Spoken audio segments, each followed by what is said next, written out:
Hello. In this program, we'll briefly talk about the types of Buddhism that we see on this planet. Shakyamuni Buddha founded Buddhism 3,000 years ago. But what exactly is Buddhism? Some of us might immediately reply, "Aha, Buddhism is a religion." Well, is it really a religion? Let's look at the definition of the English word religion. In the definition given in the Oxford Dictionary, religion involves a superhuman controlling power. However, Shakyamuni Buddha taught us that Buddhas and Bodhisattvas do not and cannot control our destinies, and we are the makers and the masters of our own destinies. He also taught us that every being, including human beings, has Buddha nature, and each one of us can become a Buddha. That's why there are an infinite number of Buddhas in the universe. So Buddhism is not a religion, but is now turned into a religion, and we can't deny it. It's important that we can identify different types of Buddhism and wisely decide which one to follow. The first type is Shakyamuni Buddha's Buddhism, which is education. It's Shakyamuni Buddha's teachings, but we can hardly see it now. Shakyamuni Buddha taught throughout his life, and this is something we must understand. It's clearly recorded in Buddhist sutras. Before becoming a Buddha, Shakyamuni Buddha was a crown prince. At the age of 19, he left his splendid palace and a life of luxury and became a monk in the hope of finding out why people have to go through the cycle of birth, old age, illness, and death, and how to stop old age, illness, and death, and how to get out of the cycle of birth and death, and ultimately obtain happiness and peace. At the age of 30, he attained the enlightenment and became a Buddha. He started teaching immediately after attaining the enlightenment.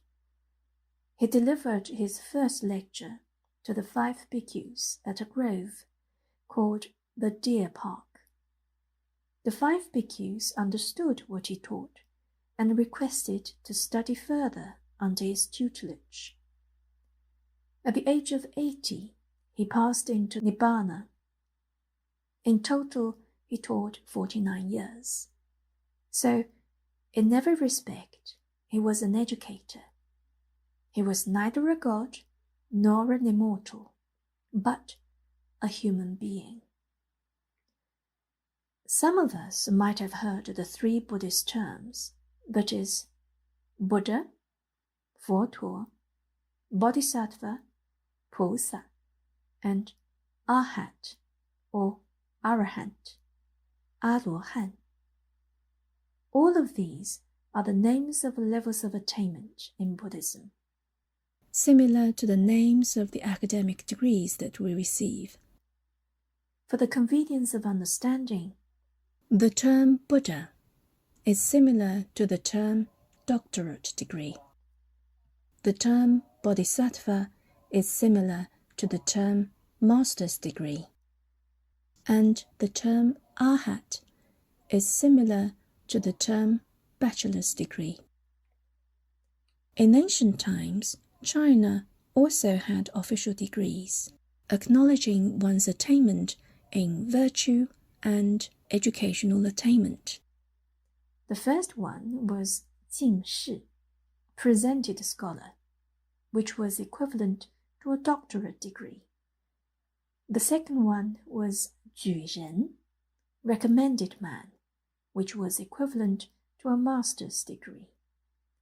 The third one was 秀才, flowering talent, which was equivalent to a bachelor's degree. Be it 进士, presented scholar, 举人, recommended man, or 秀才, flowering talent. All of them are the names of official degrees. We study hard and take exams.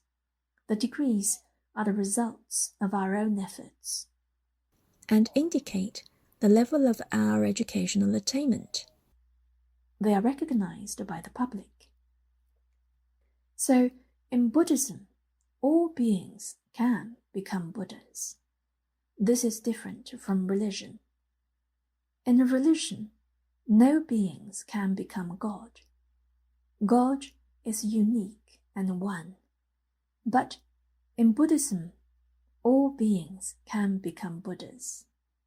This is something we should be clear about. Once we clearly understand what Buddhism is, we'll no longer be deluded. But today, Buddhism has turned into a religion, and this is the second type of Buddhism. It no longer involves teaching and learning. All it does is prayer rituals. Buddhist prayers are similar to religious prayers. People would say, what you do is superstitious. So, do prayers work? In fact, it does work. Why is it? It's because of the power of thoughts. Scientists have discovered that the power of thoughts is incredible. But there is a problem. We can't provide evidence showing that prayers work. If we say, there is a disaster, let's pray, and then the disaster is resolved, people would say, that's nonsense. There's no disaster at all. You spread rumors and delude the public. Well, we don't know how to respond to that. This is how it is because most people today only believe in science. And the first thing that science asks is, show me the evidence. That's why Buddhism must return to teaching and learning. So, what did Shakyamuni Buddha teach throughout his life? There are 5 aspects.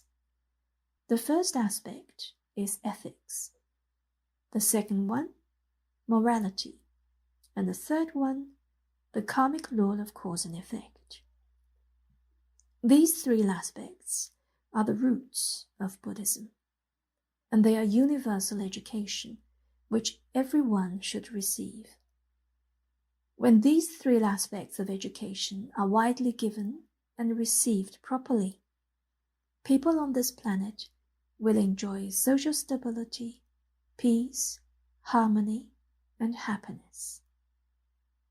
The other 2 aspects of what Shakyamuni Buddha taught are advanced stuff. What are they? One is science, the other, philosophy. As a matter of fact, they are the summits of modern science and philosophy. We can find them in Buddhist sutras. As for the philosophical aspect of the Buddha's teachings, Professor Fang Dongmei, an eminent Chinese philosopher of the 20th century, said, Shakyamuni was the greatest philosopher in the world. Buddhist philosophy is the summit of all philosophies in the world.